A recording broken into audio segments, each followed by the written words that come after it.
Film dimulai di kota Varna, Bulgaria. Seorang agen CIA bernama Fine saat ini sedang bertugas untuk mencari seorang bos mafia yang diketahui telah membuat sebuah bom nuklir. Tidak sendiri, Fine juga dibantu oleh rekan lainnya yang memandu dari markas, seorang wanita bernama Susan. Baccarat. Ketika melihat sebuah kesempatan, Fine pun segera menuju ruang bawah tanah, tempat di mana si bos mafia tersebut berada. Sesampainya di sana, tanpa basa-basi, Fine pun langsung menanyakan di manakah lokasi bom nuklir yang bos mafia buat. Tapi belum sempat si bos mafia menjawab, tiba-tiba Fine bersin dan tak sengaja melakukan hal ini. Tell me where the bomb is. 10 seconds or you're dead. I'd say you'd better stop. Oh, fuck. Suara tembakan tadi tentu saja memancing anak buah dari si bos mafia. Fine sendiri dengan sigap langsung melawan mereka semua dengan bantuan dari Susan. Okay, get out the back door now. Move. Watch your six. That's my girl. Oh, I don't know. Ketika Fine baru saja keluar dari ruang bawah tanah, ia malah keburu dikejar oleh anak buah si bos mafia yang lain. Dengan segera, Fine terus berlari menuju sebuah perahu yang terparkir di pinggir danau. Namun sayang, keputusan ini malah membuat Fine semakin terpojok.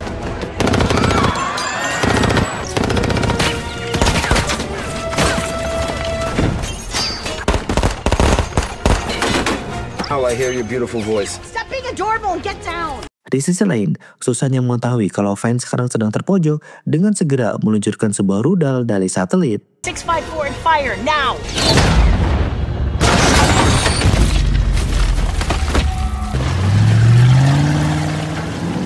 I can kiss you. Oh. Selesai bekerja, Susan pun nongkrong sebentar dengan sahabatnya yang bernama Nancy. Di sini ia mengatakan kalau sebenarnya diam-diam dirinya menaruh hati kepada Fine. Namun karena perawakan tubuhnya yang agak gemuk, membuat dirinya tidak percaya diri untuk mendekati laki-laki sesempurna itu. Can I just have a sip of your wine? Well, for what it's worth, I think you're brilliant as you are. Ready? Please stop. It's not cheering me up. Do you know what? I'm gonna go home. No, come on. Yes. Beberapa hari kemudian, Fine dan Susan kembali bekerja sama untuk mencari tahu di manakah lokasi bom nuklir milik si bos mafia. Kali ini, Fine pun mendatangi rumah dari anak si bos mafia untuk mencari tahu informasi lebih lanjut. Karena kabarnya, sang anak juga mengetahui di manakah keberadaan bom yang ayahnya buat. Shoot, there's something wrong with your camera. Can you switch it out for a new one? Pull back, Fine. This is too easy. I don't know how you do things like that. Setelah berhasil melumpuhkan dua penjaga yang ada di sana, tiba-tiba Fine ditodong dengan sebuah senjata oleh anak dari si bos mafia yang bernama Reina. Tanpa basa-basi, Reina mengatakan kalau ia sudah mengetahui nama-nama dari semua agen lapangan CIA dan cepat atau lambat dirinya pasti akan menghabisi mereka semua. God, don't say stuff like that. No, no, no, no, no! Damn it! Did someone just suggest that you grab one of those knives? His name was Bradley Fine. I know who all your active agents are. Rick Ford and Karen Walker. I suggest you stay far away from me. No, no, no. Kematian Fine tentu saja membuat Susan merasa sedih. Bagaimana tidak, laki-laki yang ia kagumi secara diam-diam kini harus tewas di tangan anak seorang bos mafia. I have never had a more difficult duty. Bradley Fine was more than just a coworker and a friend. He was part of our family. Beberapa hari kemudian, Susan pun menganalisa video yang berasal dari kamera Fine sewaktu mendatangi rumah Reina. Di sini mereka pun akhirnya menemukan sebuah nomor telepon yang ketika dilacak ternyata nomor itu adalah milik dari seorang kepala teroris bernama DeLuca. Setelah mencari informasi lebih dalam, mereka pun tahu kalau DeLuca adalah seorang perantara antara ayah dari Reina dan seorang bos mafia Rusia bernama Aldo. Temuan Susan ini pun ia segera laporkan ke ketua CIA yang bernama Elena. Nancy, I'm sending you a photo. It's in pretty bad shape. Can you enhance it? Paris.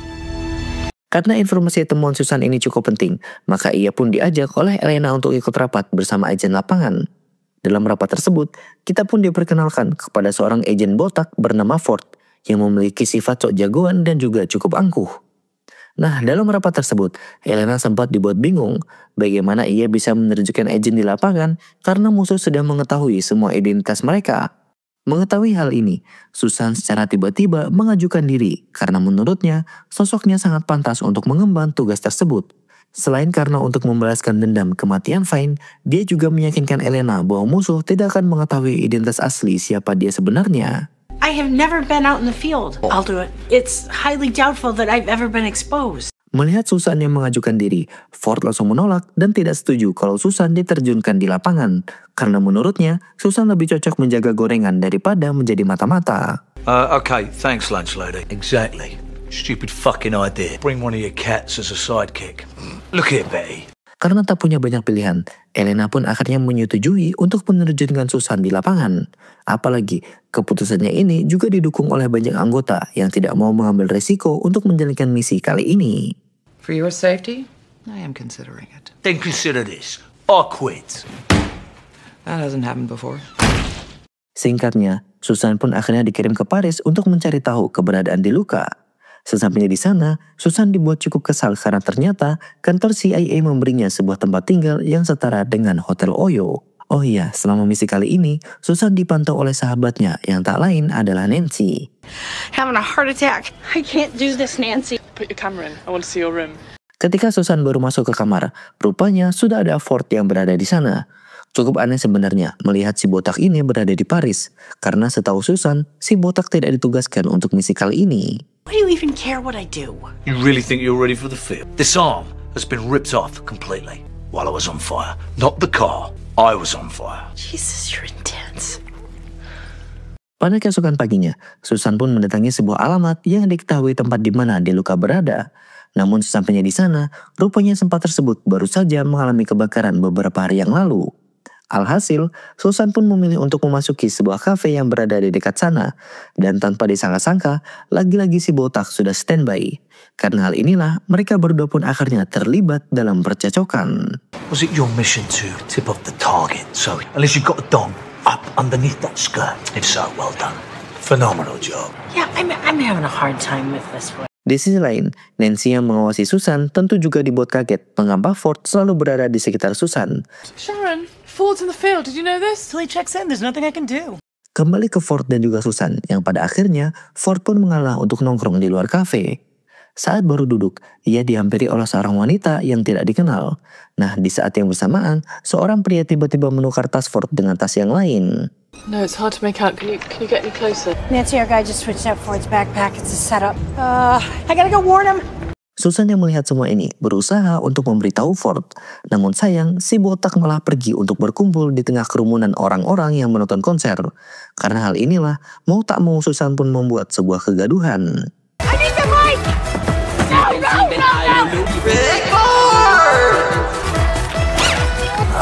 Fuck.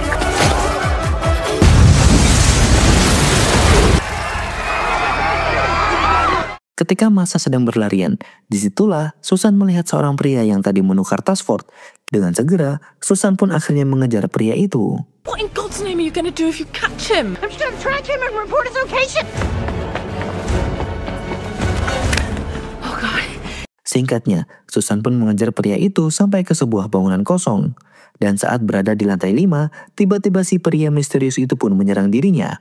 Nah, di sini, jika kalian mengira kalau Susan tidak akan mampu berkelahi, kalian salah besar. Karena ternyata... Oh, hey! Imagine... Kiss your right, asshole.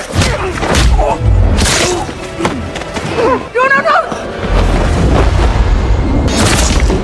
Oh God. Not on him! 1 minggu kemudian, Susan pun diberikan misi lain untuk memata-matai Reina, yakni anak dari si bos mafia yang membunuh Vine di awal film. No! Your name is Penny Morgan. Maybe I should just be married to one of the dolls. Oh, Cooper, you're right. You did good work back there. It was already in the floor. Pada malam harinya, Susan pun mendatangi sebuah pesta yang kebetulan Reina sedang adakan. Saat baru masuk, ia pun dihampiri oleh salah satu panitia yang menanyakan di manakah kartu undakan milik Susan. Mendengar pertanyaan itu, Susan sempat kebingungan.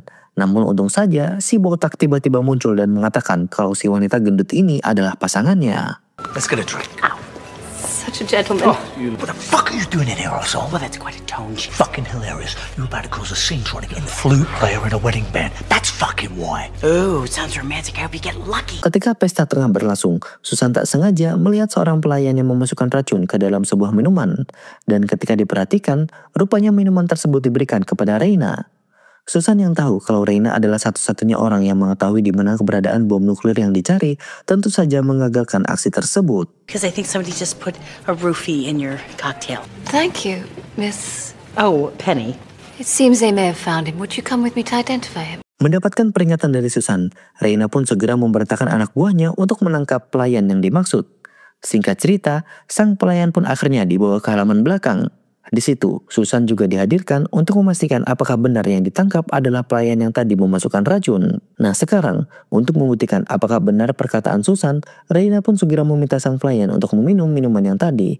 Dan ketika diminum, benar saja si pelayan langsung koid. I don't want your drink. Fuck you, Reina. Scrumptious.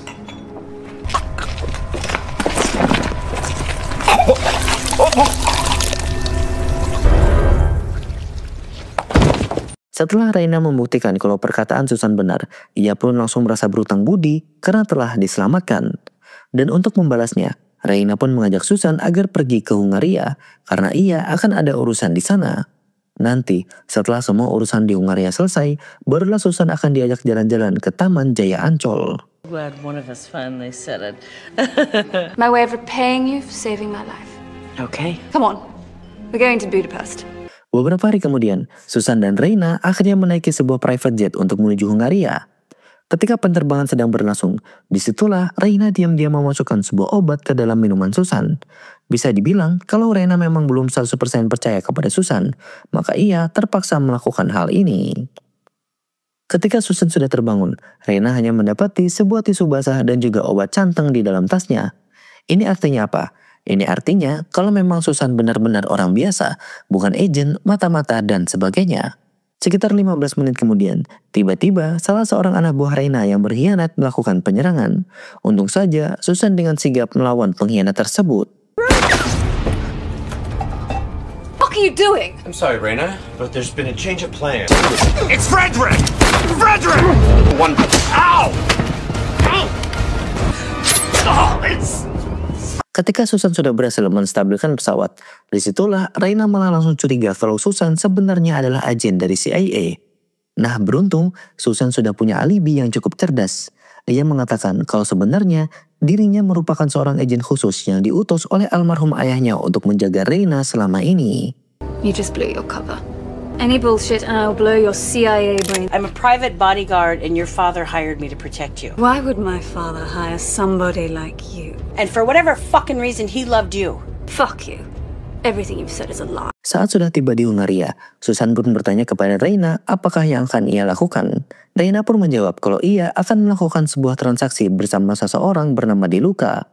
Mendengar hal itu, Susan pun pamit sebentar untuk pergi mencari makanan, sementara Reina bisa melanjutkan urusannya dengan penjagaan dari pengawal lain. Anton is part of my security team, psycho. Amber is my hired bodyguard. Be more like her. Setelah pergi dari sana, Reina pun segera menghubungi Nancy untuk memberitahu soal pertemuan Susan bernama Diluca yang akan dilakukan dalam 2 hari mendatang. Namun secara tiba-tiba, Susan malah bertemu dengan Nancy di pinggir jalan. Nah rupanya pihak CIA sendiri sudah mengutus Nancy untuk pergi ke Hungaria karena Susan dalam 30 jam terakhir tidak ada kabar. Wait, what are you doing here? Trapped your earpiece. They sent me here to find you. Saat sedang mengobrol, tiba-tiba Reina memergoki Susan dan juga Nancy. Di sini Susan buru-buru berdalih kalau Nancy juga adalah orang yang ditugaskan untuk menjaga Reina. Saat Reina masih mempertimbangkan apakah alibi Susan benar-benar masuk akal, tiba-tiba mereka semua diserang oleh orang yang tidak dikenal. Melihat orang yang menyerangnya kabur, Susan dengan segera mengejar mereka, namun baru saja menaiki sebuah motor yang terjadi malah. Susan, get Reina to safety now!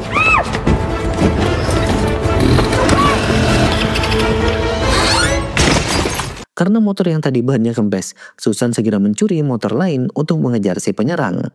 Di jalan, Susan yang melihat mobil sedang berbelok, ia pun berpikir untuk mengambil sebuah jalan pintas. Namun keputusan Susan ini malah merepotkan para kuli bangunan yang sedang bekerja. Oh God! Let's do this!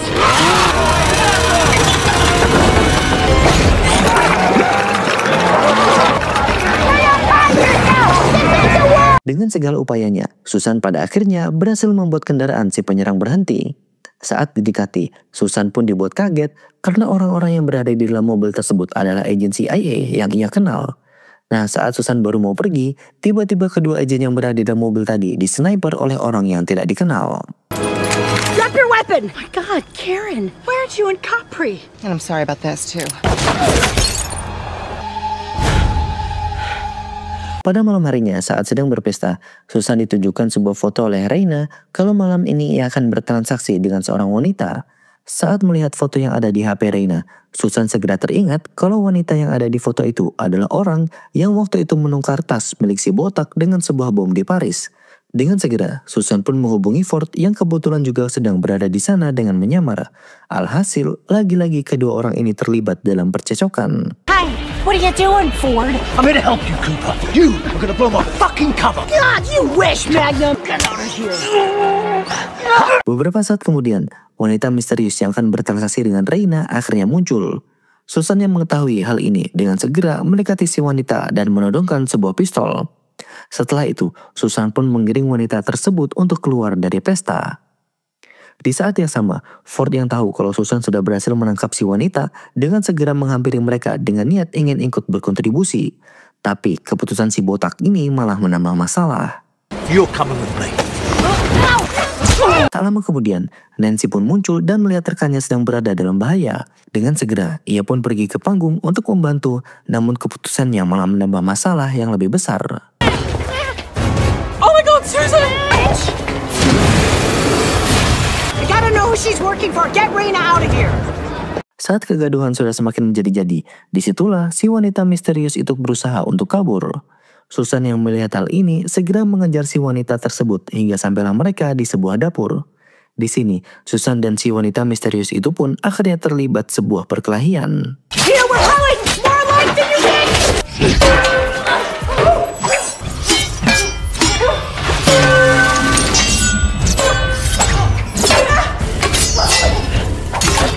Di tengah perkelahian, saat si wanita berusaha untuk mengambil pisau dan hendak membunuh Susan, tiba-tiba saat menoleh ke belakang, Susan pun dibuat kaget karena ternyata orang yang membunuh si wanita misterius itu adalah Vine. Vine sendiri ternyata memang tidak tewas di awal film, melainkan ia telah membelot dan berpihak kepada anak dari si bos mafia. Tak sampai di situ, kini Vine juga ternyata diam-diam telah menjadi pacar dari Reina. He did. Hello, Coop. Saat Susan tersadar, ia pun sudah berada dalam kondisi tangan terikat di sebuah gudang kosong. Di sini Reina mengatakan kalau hampir saja ia tertipu dengan Susan.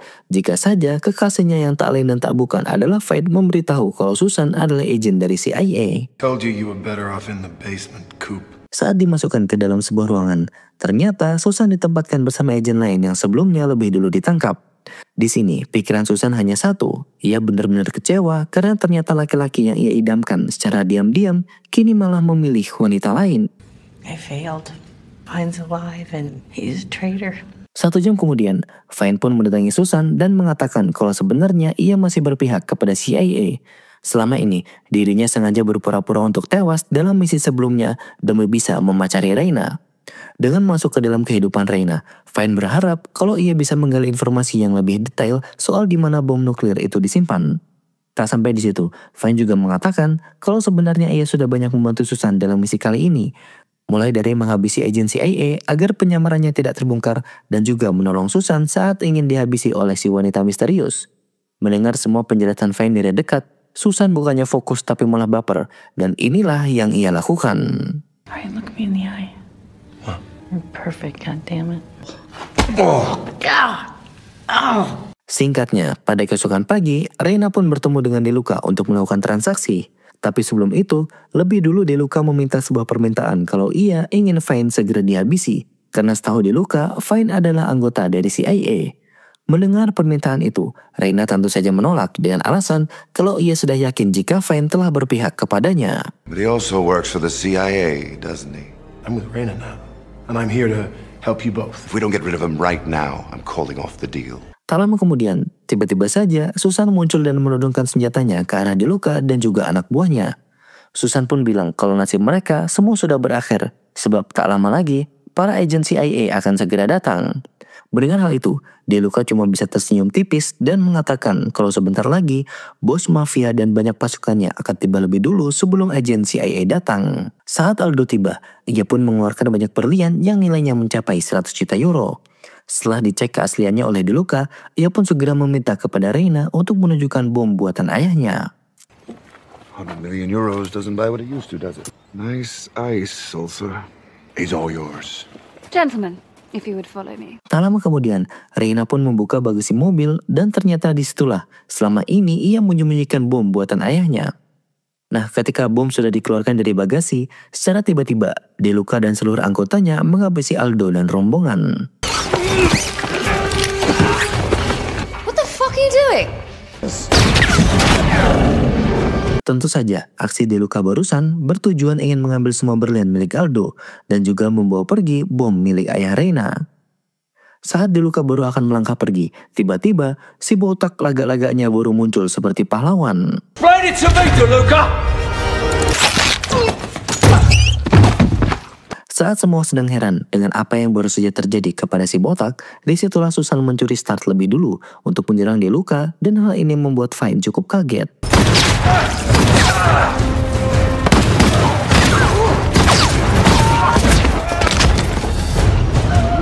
Holy shit.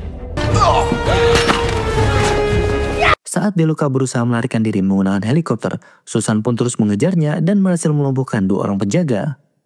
Tak lama berselang, si botak lagi-lagi muncul, dan kini ia benar-benar tidak mau kalah dari si Susan. Pada akhirnya, kedua agen CIA ini pun bergelantungan di helikopter. Are you kidding me? I'm gonna crawl up you, take out DeLuca. I can't get a good grip. Your pants are too slippery. Saat helikopter sudah terbang semakin tinggi, si botak yang kebetulan tangannya sedang asam urat akhirnya terlepas dari pegangan dan jatuh ke dalam danau. Sementara Susan sendiri berhasil masuk ke dalam helikopter dan membuang semua berlian dan juga bom yang dicuri oleh DeLuca.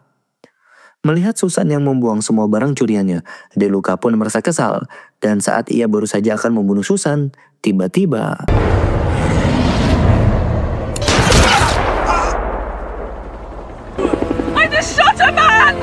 Singkat cerita, semua agen CIA yang bertugas dan juga para polisi sudah tiba di TKP. Di sini Reina pun langsung ditangkap dan akan diadili hukuman yang cukup berat. Sementara Susan kini dihampiri oleh Fine dan dipuji karena aksinya tadi benar-benar mengagumkan. Di saat yang sama, ketua CIA pun menyampaikan apresiasi atas apa yang telah dilakukan oleh Susan dan berjanji akan memberikan bonus yang sangat besar. Di tengah obrolan yang hangat ini, tiba-tiba si botak yang sempaknya masih basah mengatakan kalau misi ini tidak akan berhasil tanpa kontribusi dari dirinya. Tamat, film pun akhirnya selesai. Terima kasih buat kalian yang sudah menonton video ini sampai akhir. Sampai ketemu di film selanjutnya dan jangan lupa untuk like, komen, dan subscribe.